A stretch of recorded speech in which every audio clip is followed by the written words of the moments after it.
ओम नमो भगवते वासुदेवाय। जो लोग भक्ति करते हैं उन्हें सभी बुराइयों का त्याग कर देना चाहिए और सच्चा भक्त कभी भी किसी लोभ में नहीं फंसता।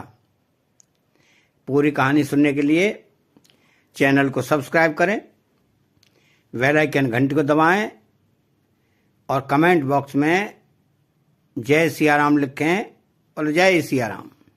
दो संत एक साथ रहते थे। एक संत दिन भर भक्ति करता था, दूसरा संत रोज शाम को भगवान को भोग लगाकर खाना खाता था। एक दिन दोनों संतों के बीच झगड़ा हो गया, क्योंकि दोनों खुद को श्रेष्ठ बता रहे थे। भक्ति करते समय मन शांत रहना चाहिए और सभी तरह के बुरे विचारों से बचना चाहिए। जो लोग इस बात का ध्यान रखते हैं उन्हें भगवान की कृपा मिलती है।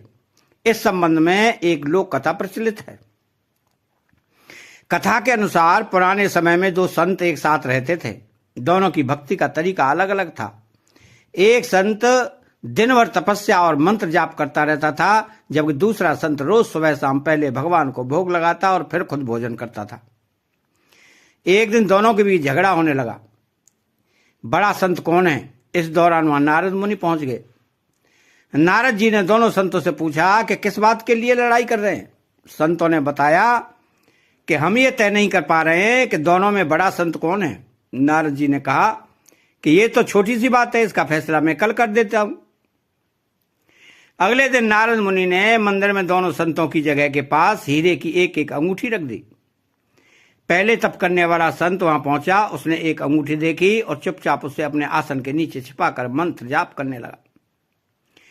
कुछ देर में दूसरा संत भगवान को भोग लगाने पहुंचा। उसने भी हीरे की अंगूठी देखी, लेकिन उसने अंगूठी की ओर ध्यान नहीं दिया।